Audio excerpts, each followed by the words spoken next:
이스라엘은 왕을 구하였고요. 하나님은 그것을 허락해 주셨습니다. 내가 너희 왕인데 너희가 그것을 인정하지 못하는구나.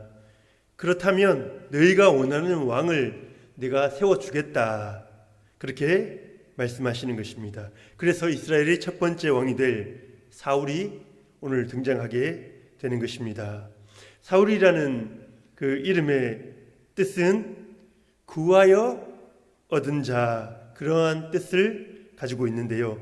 이스라엘 자신들이 원하는 왕을 하나님께 구하였고 하나님은 섭리 가운데 그 요구를 그대로 들어주셨던 거죠. 하지만 사울은 결국은 실패하는 왕의 모델로 남게 되지 않습니까? 인간이 구하는 왕은 어떤 왕이었으며 그 왕에게는 도대체 어떠한 문제가 있었는가? 성경은 이것에 대해서 집중하고 있습니다. 사울의 모습을 보면 하나님 마음에 합했던 다윗과 어떤 점에서 차이가 있는가? 그것을 알 수가 있는 거죠. 오늘 내용을 살펴볼 때 먼저 첫 번째로는 사울에 대한 성경 기자의 그 소개하는 장면, 사울을 어떻게 소개하고 있는가 그 부분을 볼 것이고요. 두 번째는 아버지의 암나귀들을 찾으러 가는 사울의 모습을 또 살펴보려고 합니다. 성경 기자가 이 글을 통해서 사울의 어떠한 모습을 드러내고자 하는가 그것을 한번 생각하면서 오늘 말씀을 들으시면 좋을 것 같습니다. 첫 번째로 살펴볼 것은 사울에 대한 성경 기자의 소개인데요. 우리 1절, 2절 말씀 다시 한번 같이 읽어보겠습니다. 1절, 2절 시작.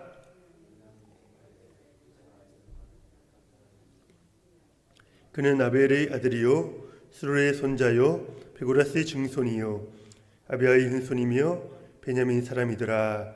기스에게 아들이 있으니 그 이름은 사울이요 준수한 소년이라. 이스라엘 자손 중에 그보다 더 준수한 자가 없고 키는 모든 백성보다 어깨 이만큼 더 컸더라. 사무엘상 8장 오늘 9장 바로 앞장에서 이스라엘이 이제 왕을 구하는 모습을 우리가 보았는데요. 하나님께서 지금 이렇게 얘기하시는 겁니다. 옛다, 여기 너희들이 원하는 자가 여기 있다. 너희들이 원하는 자가 맞는지 한번 보라는 것입니다. 너희들이 원하는 왕을 내가 데리고 왔으니 너희 마음에 드는지 한번 보라. 그렇게 지금 이야기를 하시는 거죠. 그러면서 이제 사울의 족보에 대해서 먼저 나오는데요. 사울의 5대 조상까지 그 이름을 기록하고 있는데요. 우리 성도님들 5대 조상의 이름이 뭔지 혹시 알고 계십니까? 알고 계시는 분들이 거의 없을 것 같은데요. 그거 이렇게 기록한 것은 이 사울의 집안은 힘있고 뼈대 있는 집안이다. 보통 집안이 아니다 하는 것을 보여주는 것입니다. 사울의 출신이 확실하다는 거죠. 예를 들어 내가 한 사람을 소개하려고 하는데 이 사람은 할아버지가 국회의원 출신이야. 그리고 아버지는 어느 대학의 총장님이시고 큰아버지는 도지사를 지내신 분이야. 그렇게 설명을 한다고 생각하시면 될 것 같습니다. 짱짱한 집안, 평범한 집안이 아니라는 것입니다. 여기서도 유력하다는 말도 반복되어 나오는데요. 이 집안 자체가 세력이 있다, 힘이 있다라는 것을 의미하고요. 또 동시에 이 단어는 전쟁에 능한 용사들이다, 이런 의미도 또 내포하고 있습니다. 당시 베냐민 지파는요, 평범한 지파가 아니었습니다. 특별한 지파입니다. 왜 그렇습니까? 베냐민 지파 혼자서 나머지 11지파와 맞붙어 싸웠습니다. 그것이 얼마 전의 이야기입니다. 2만 6천 명으로 40만 군사와 더불어 싸웠던 자들이 바로 베냐민 용사들이었던 거죠. 그래서 베냐민 지파 하면 용감하고 대담한 사람들이다, 그것을 말해주는 것입니다. 이 전쟁에서 처음 2번은 베냐민이 승리합니다. 대단하죠. 그리고 마지막 3번째는 이제 연합군의 작전에 휘말려서 큰 패배를 당하게 되는데요. 2만 6천 명 중에서 딱 600명만 남기고 다 전멸당하게 되는 것이죠. 이 남겨진 600명 가운데 사울의 아버지 기스의 집안도 들어있는 것입니다. 베냐민 지파는 가장 작고 초라한 지파이다. 이러한 별명도 따라 붙게 되었지만요. 동시에 가장 용감하고 대담한 자들이다. 저들한테는 함부로 대들지 말고 피하는 게 낫다. 그런 의미로도 알려지게 된 것입니다. 이스라엘이 왕을 구한 이유가 무엇입니까? 강력한 왕을 세워서 이제 상비군을 두어서 주위 나라와 싸워서 이기자는 것이죠. 그들이 적국들과 싸워서 물리치는 것, 이것이 그들이 구한 왕의 가장 중요한 임무가 되는 것 아니겠습니까? 그런 의미에서 베냐민 지파의 유력한 집안 출신인 사울, 딱 맞는 인물이라는 거죠. 그것을 지금 얘기해 주고 있는 것입니다. 그리고 이어서 사울의 그 외모에 대해서, 그 개인의 외모에 대해서 이야기를 하는데요. 2절 말씀 아까 읽었는데요. 기스에게 아들이 있으니 그의 이름은 사울이요 준수한 소년이라. 이스라엘 자손 중에 그보다 더 준수한 자가 없고 키는 모든 백성보다 어깨 위만큼 더 컸더라. 이렇게 이야기를 합니다. 먼저 사울을 준수한 소년이다, 그렇게 이야기하는데요. 준수하다 그러면 우리말로도 외모가 괜찮게 생겼다, 그런 뜻을 가지고 있지 않습니까? 히브리어 이 단어가 토브라는 단어가 쓰였는데요. 토브라는 단어는 선하다, 좋다라는 뜻을 가지고 있는데요. 이것을 사람에게 적용할 경우에는 외모가 뛰어나게 아름답다, 그것을 이야기해 주는 것입니다. 이삭의 아내 리브가가 아름답지 않았습니까? 야곱의 아내 라헬이 아름답지 않았습니까? 이들을 소개할 때 이 단어를 사용하고요. 우리가 또 잘 아는 삼손과 들릴라가 있지 않습니까? 이 들릴라를 소개할 때도 토브라는 단어를 사용합니다. 들릴라의 외모가 뛰어나게 아름다웠다라는 것을 설명하는 거죠. 사울의 외모에 대해서 성경 기자가 아주 지금 극찬을 하고 있는 것입니다. 이스라엘 자손 중에서 그보다 더 준수한 자가 없다, 그렇게 이야기하는데요. 우리들이 위인전 전기를 예전부터 기록할 때에 화장법을 많이 사용합니다. 그것과 비슷합니다. 그보다 뛰어난 사람은 아무도 없다고 그렇게 기록을 하고 있는 거죠. 이스라엘에서 만약에 미스터 코리아, 미스터 이스라엘 대회를 연다면 사울이 단연 1등감이다, 그런 의미를 가지고 있는 것이죠. 그리고 그 키는 얼마나 컸느냐? 모든 백성보다 어깨 위만큼 더 컸더라. 우리 같은 사람들 키에 머리 한두 개에 더 달린 만큼 키가 큰 장골입니다. 그러니까 어디를 가나 숨길 수도 없지요. 그 뛰어난 체격과 잘생긴 얼굴 때문에 사람들이 그를 한번 쳐다보면 자신도 모르게 빠져드는 그러한 미남 인물이었던 것입니다. 11절과 13절, 11절에서 13절 오늘 본문 우리가 뒤에 읽지는 않았는데요. 사울이 소녀들에게 사무엘이 있는 곳을 묻는 장면이 나옵니다. 여기서 소녀들의 대답이 불필요할 정도로 길다. 왜 그럴까? 그렇게 학자들이 고민을 했는데요. 많은 학자들이 이렇게 말을 합니다. 이것은 문학적인 표현인 것 같은데 사울이 너무 훤칠하고 잘생겼잖아요. 그런데 그의 질문을 받은 소녀들이 서로 잘 보이고 싶어서 자기가 대답을 하고 싶어서 이 자기들끼리 난리가 난 것이죠. 소녀들이 번갈아 가면서 자기가 대답하겠다고 다투면서 이야기한 것을 기록해 놓았다는 것입니다. 다시 말하면 사울을 본 이 소녀들 눈에 하트가 뿅뿅하고 이렇게 달려 있는 거죠. 그만큼 외모가 뛰어났다는 것을 성경에서 지금 집중하고 있는 것이죠. 성경 기자는 사울에 대해서 지금 소개하면서 유력한 집안 출신이다. 그리고 그의 외모가 뛰어났다. 이것을 지금 이야기하는데요. 이스라엘 사람들 누구든 이 사울을 보면 감탄이 되는 거죠. 이 정도의 인물이라면 우리의 왕이 될 사람이다. 이 사람이라면 우리를 적들로부터 지켜줄 수 있을 것이다. 그렇게 다들 생각을 하게 되는 것입니다. 그런데요, 성경 기자가 이것을 상세하게 기록한 이유는요, 오히려 반대입니다. 하나님이 원하시는 왕은 외모에 달려있는 것이 아니라는 것이죠. 우리 인간은 외모에 현혹될 수밖에 없습니다. 마음속을 들여다볼 수 있는 능력이 부족하지 않습니까? 그러니 누구나 그 사람의 외모를 보면 끌리게 되어 있는 거죠. 사무엘상 16장 6절 7절 말씀, 중요한 말씀인데요. 사무엘이 기름 부을 다윗을 찾으러 갔을 때 그 이야기를 잠깐 들려주고 있는데요. 우리 같이 한번 읽어볼까요? 사무엘상 16장 6절 7절 시작.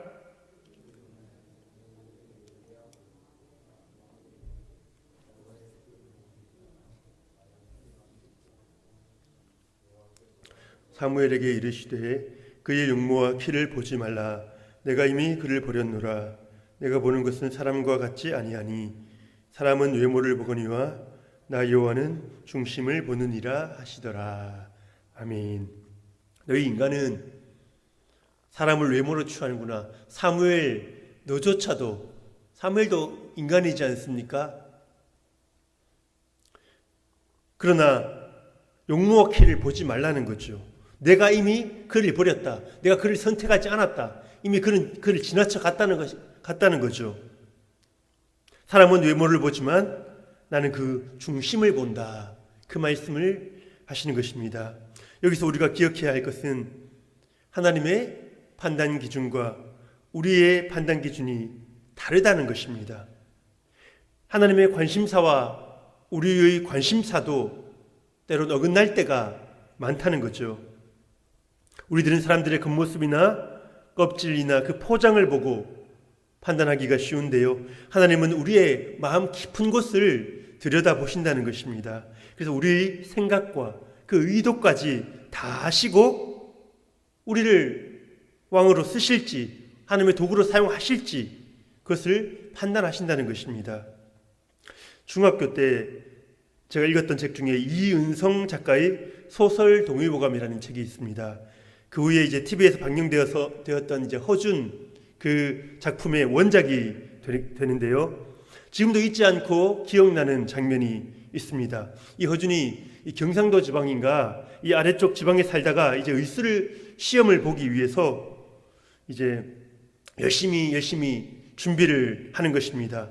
그 한 번 시험을 치르기 위해서 1년에 한 번밖에 없으니 또 그것을 준비하는데 시간이 많이 걸리겠죠. 그래서 준비를 해서 이제 시험을 치기 위해서 서울을 향하여 올라가는 것입니다. 그런데 충청도쯤인가 어느 동네에 묵게 되는데요. 그 동네에 위급한 환자가 있는 것입니다. 허준이 불쌍한 마음이 들어서 자기가 가진 그 의술을 가지고 그를 치료해 주었던 거죠. 그런데 이것을 알고 동네 안에 위급한 그 환자들이 몰려와서 자기 병을 고쳐달라고 난리를 부리는 것이죠. 자신이 이들을 고쳐준다면 시간이 지체되어 그 의술 시험을 치르는 그 시간까지 서울에 도착할 수가 없는 거죠. 그리고 반대로 자신이 시험을 치르기 위해서 이곳을 바로 떠난다면 이 앞에 있는 여러 위급한 환자들은 이제 얼마 있지 않으면 죽을 수도 있지 않겠습니까?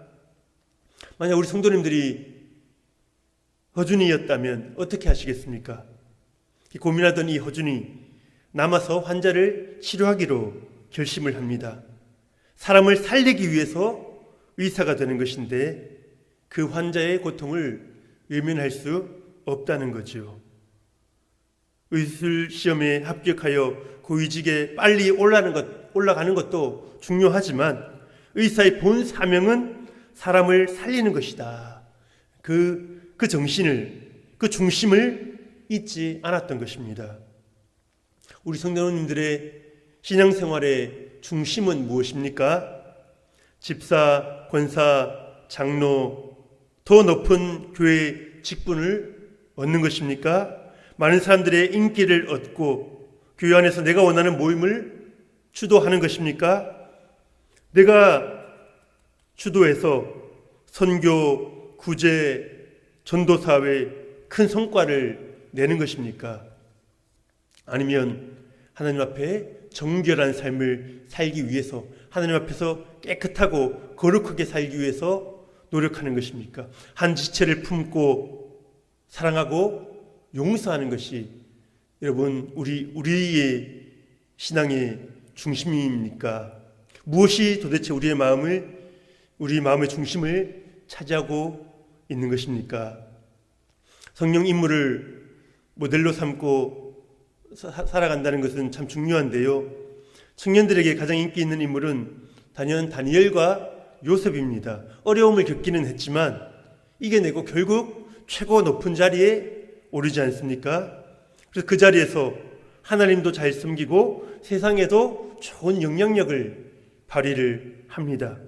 그래서 우리가 우리 자녀들을 위해서 우리 주일학교 아이들을 위해서 다니엘과 요셉과 같은 자로 세워지기를 기도하는 것은 너무나 중요하죠. 그런데 한편으로 우리는 다니엘과 요셉의 그 신앙보다 겉으로 드러난 그들의 성공에 집착할 수가 있는 것입니다. 우리 아이도 반드시 성공해야 돼. 큰 인물이 되어야 해. 그러면서 계속 높은 자리로 나가기를 부추기는 것입니다. 안 그런 것처럼 하지만 실제로는 우리가 그렇게 행동하거든요. 때론 신앙인으로서의 도리에 살짝 눈 감고 일단 높은 자리를 차지해라. 그 뒤에는 또 다 방법이 있을 것이다. 이러한 것들이 심해지면 어떻게 됩니까? 주일 예배나 그 성도 간의 아름다운 교제, 그 중요한 것들도 뒷전으로 밀리게 되는 것입니다.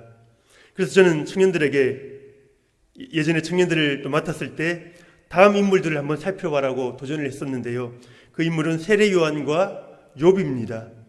이 둘 다 엄청난 고통을 당한 인물 아닙니까? 세례 요한은 결국 목이 잘려 순교하기까지 한 인물입니다. 제가 청년들이 고통당하기를 바라는 마음은 결코 아니죠. 다만 세례 요한 안에 있던 예수 그리스도 중심의 그 신앙, 교만하지 않고 끝까지 주의 종으로서의 그 자리를 지키고자 했던 그 겸손한 마음, 그것이 얼마나 귀한 것인지 청년들이 깨닫기를 원했던 것입니다. 욥은 어떻습니까? 욥은 순전하고 정직하여 악에서 떠난 자라고 말합니다. 겉으로 드러난 화려함은 없습니다. 하지만 하나님이 세상을 돌아보실 때에 이 욥만큼은 가만히 있을 수가 없는 거예요. 이 욥을 자랑하고 싶어서 어쩌실 줄 몰라 하는 그런 하나님의 모습을 또 욥기서가 보여주고 있지 않습니까? 겉모습에 현혹되면 안 되는 것입니다. 그리고 우리가 또 겉모습으로 다른 사람들을 현혹해서도 안 되겠지요. 우리가 순전하고 정직한 그 중심의 마음으로 하나님께 인정받는 우리 성도님들 되시기를 축복합니다. 그래서 하나님과 사람들 앞에 그 중심으로 인정받는 우리 모두가 되기를 축복합니다. 우리 두 번째로 살펴볼 것은 암나귀를 찾아 나서는 사울의 모습입니다. 앞에서 사울의 외모에 집중했다면 이 사건을 통해서 사울의 그 속마음이 어떠한가가 드러나게 되는데요. 우리 3절 4절 말씀 같이 한번 읽어보겠습니다. 3절 4절 시작.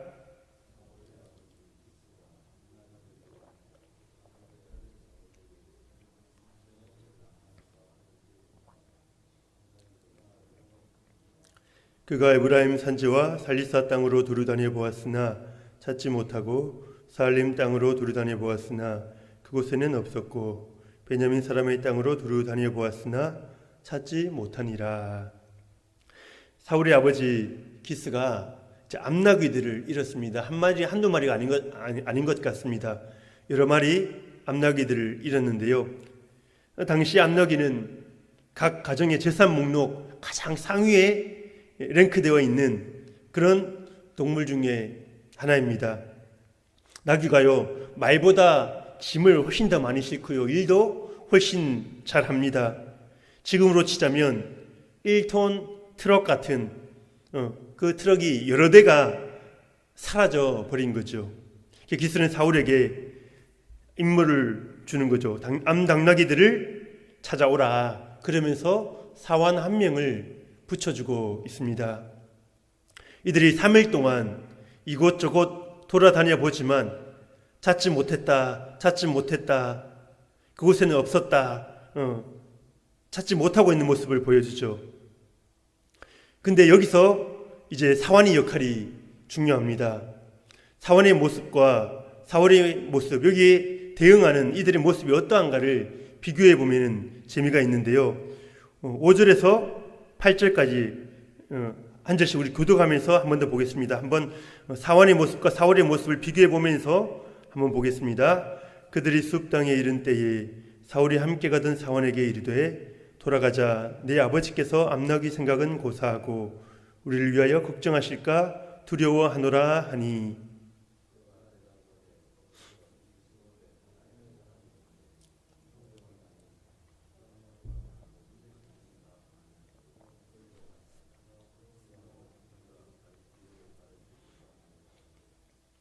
사울이 그의 사원에게 이르되 우리가 가면 그 사람에게 무엇을 드리겠느냐. 우리 주머니에 먹을 것이 다하였으니 하나님의 사람에게 드릴 예물이 없도다. 무엇이 있느냐 하니.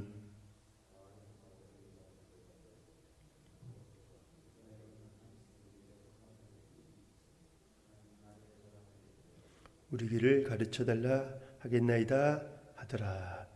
아멘. 사울이 먼저 이야기를 하면 이제 또 사원이 응답을 하고 또 사울이 질문하면 사원이 대답을 하고 이런 형식인데요. 사울이 먼저 말하죠. 아버지가 우리 때문에 걱정하실 것 같다. 그러니까 이제 암나귀 찾는 것 포기하고 돌아가자는 것입니다. 그런데 사환은 지금 다른 생각을 하고 있어요. 이 머릿속에. 지금 사울은 이제 돌아가야 되겠다 생각하고 있는데 사환은 이 숲 땅에 자기들이 지금 와 있는 이 숲 땅에 유명한 선지자가 있다는 것을 기억한 것입니다. 그러니 거기 가서 우리가 어떻게 해야 할지를 물어보자는 거죠. 그래서 사울이 다시 말합니다. 선지자에게 가려면 예물을 준비해야 하는데 우리는 먹을 것조차 아무것도 없는 상황이지 않느냐. 안 된다라는 거죠. 부정적인 모습을 보여주고 있습니다. 그런데 사환이 다시 말하죠. 자신한테 은 4분의 1 세겔 은전이 있다는 것입니다.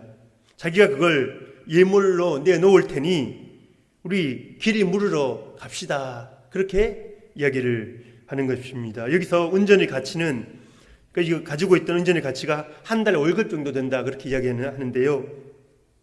뭐 적게 잡아도 한 200~300만 원 되는 돈 아니겠습니까? 그런데 그것을 내놓겠다는 것입니다. 지금 사울과 사환의 모습이 비교되십니까? 사울은 부정적이죠. 포기하고 이제 돌아가자는 것입니다. 하지만 사환은 아직 그 암나귀들을 찾을 희망이 있다는 것입니다. 하나님의 사람에게 물어보면 분명히 어떤 좋은 아이디어가, 좋은 방법이 생길 거라는 거죠. 자기 은전을 내놓을 테니 가서 물어보자. 그렇게 얘기하는 것입니다. 지금 대화를 누가 주도하고 있습니까? 좀 사울이 먼저 이야기를 끄집어내긴 하지만 이 대화를 주도하고 있는 사람은 사환인 거죠. 사울은 자신의 힘대로 최선을 다하여 암나귀를 찾았고요. 하지만 못 찾았습니다. 이때 그는 하나님의 도우심을 생각하지 못하지요. 하나님을 생각하지 않습니다. 그냥 거기서 안 된다. 내 힘으로 열심히 했으니까 이제 아버지한테 돌아가도 할 말은 있다. 그렇게 생각을 했겠죠. 반대로 사울은 어떻습니까? 자신의 지혜와 능력이 막혔을 때에, 한계에 다다른 그때에 하나님의 사람을 생각한 것입니다. 이게 뭘 말해줍니까? 사울은 평소에 하나님의 인도하심을 묻지 않았다는 것이고요. 사울은 평소에 하나님의 뜻에 대해서 물으면서 하나님의 뜻을 구하면서 살았다라는 것을 단적으로 보여주고 있는 것입니다. 그러니 이 하나님의 이 사람이 사무엘이지 않습니까? 이 사무엘에 대해서도 잘 알고 있었던 거죠. 하지만 이 사무엘은 유명한 선지자, 이름난 선지자였는데도 불구하고 사울은 그 관심이 없는 듯 보이고 그 모습을 보여주고 있는 것입니다. 사울의 중심에 하나님에 대한 신앙, 그 관심이 없었다라는 것을 말해줍니다. 사환을 등장시켜서 둘을 딱 대조시켜 놓고 선명하게 보여주는 거죠. 너희가 원하는 왕, 그렇게 잘생기고 멋지고 집안이 좋지만 이런 자이다. 어떻냐? 괜찮냐? 지금 이스라엘 백성들에게 보여주고 있는 것입니다. 너희들이 그토록 원하는 왕의 모습이 이렇다. 사울이 앞으로 어떻게 될 것인지 미리 복선을 보여주는 것처럼 그렇게 기록을 하고 있는 거죠. 그렇다고 사울을 이제 너무 부정적으로만 볼 필요도 없는데요. 사울의 긍정적인 면도 우리가 살펴볼 필요가 있습니다. 먼저 자신을 염려할 아버지에 대해서 생각하고 있다라는 것을 보여주지 않습니까? 말 그대로 아버지의 마음을 생각해 볼 수 있는 효자 아들의 모습입니다. 우리 10계명 중에서도 인간 사이의 첫 계명이 부모 공경입니다. 우리 유교 문화권에서도 부모 공경이 가장 으뜸되는 계명 아니겠습니까? 그런 면에서 사울을 부정적으로만 볼 수가 없다는 거죠. 또 한 가지 사울의 긍정적인 부분이 있는데요. 오늘 본문 10절 말씀입니다. 우리 10절 말씀 같이 한번 읽어볼까요? 10절 말씀. 사울이 그의 사원에게 이르되 내 말이 옳다 가자 하고 그들이 하나님의 사람이 있는 성읍으로 가니라. 아멘. 사울은 지금 자기 사환은 꼭 자기 종을 말합니다. 그죠? 그런데도 그의 의견을 지금 귀 기울여 듣고 기꺼이 받아들이고 있습니다. 상당히 열린 자세 아닙니까? 이런 자세를 우리가 잘 못 가져서 우리가 뭐 꼰대다 이런 이야기를 젊은 사람들한테 듣기도 하는데요. 어쨌거나 사울은 종의 이야기까지 귀 기울여 듣고 있는 모습을 오늘 보여주고 있죠.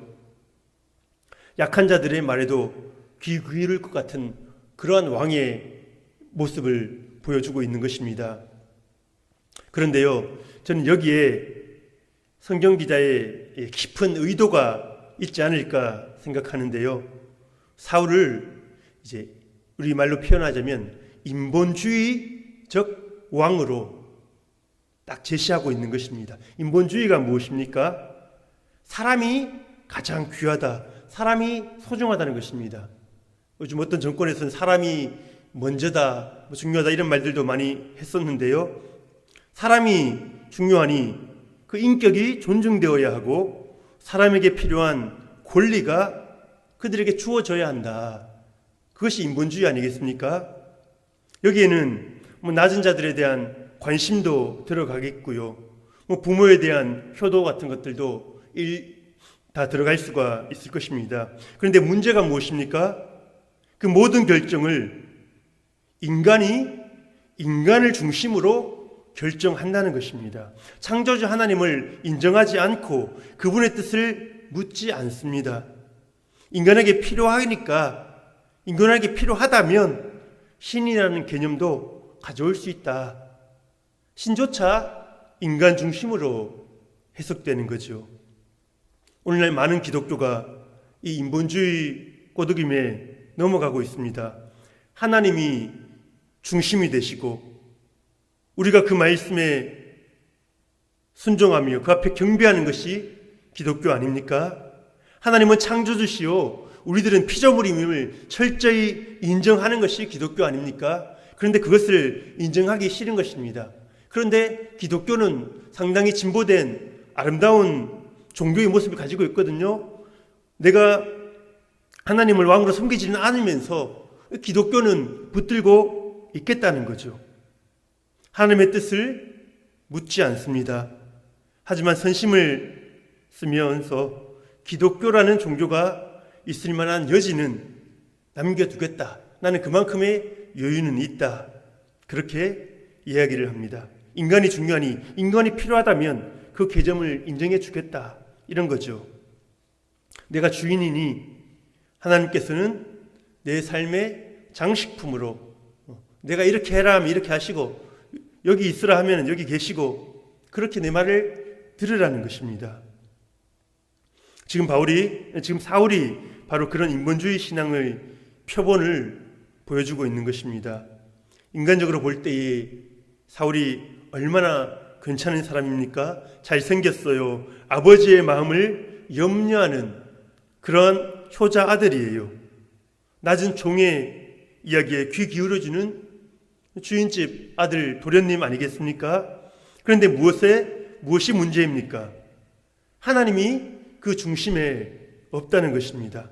하나님께서 나를 창조하셨다. 하나님께서 내 삶의 주인이시다. 나의 앞길을 하나님께서 온전히 인도하신다. 그러니 나의 지혜가 막힐 때에는 하나님께 기도해야 한다. 이것이 기독교인데요. 이것이 신앙인데요. 이것이 없는 것입니다. 이런 사람은 어떻습니까? 그가 인간적인 매력이 넘치면 넘칠수록, 그 영향력이 크면 클수록, 착하면 착할수록 인간이 보기에 착하다는 거죠. 더 큰 문제를 일으킬 가능성이 높다는 거죠. 인간은 결국에 가서는 자기 중심으로 판단할 수밖에 없거든요. 여유가 있을 때는 사람이 중요하다, 멋진 모습을 다 보이지만 결국 자기가 위험한 상황이 되면 자기 중심으로 모든 것을 결정하기 때문이죠. 그러니 더 큰 문제를 일으킬 것을 이미 내포하고 있다는 것입니다. 인간이 세운 왕과 하나님이 세운 왕, 그 차이는 아주 간단합니다.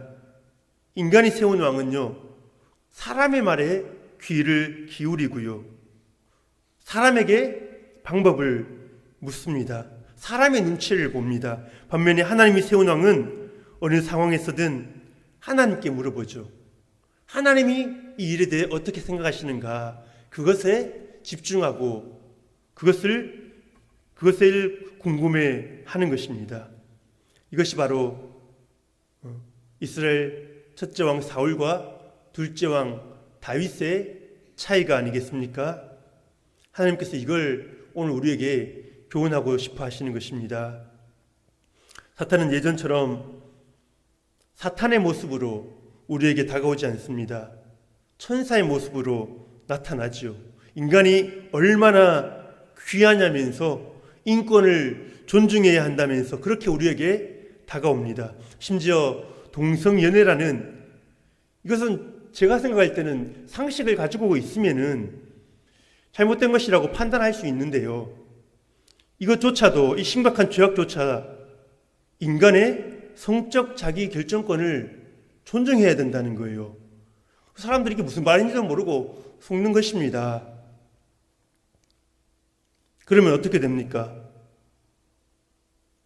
말씀에 기준이 없는 자는 듣고 정말 합리적이거든요. 그리고 자기를 존중해 주거든요. 그러니까 다 넘어가는 거죠.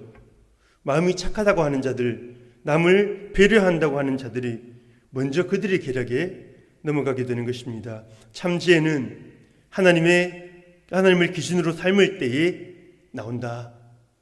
참 기준은 말씀을 기준으로 할 때 나온다는 것을 반드시 기억하시기 바랍니다.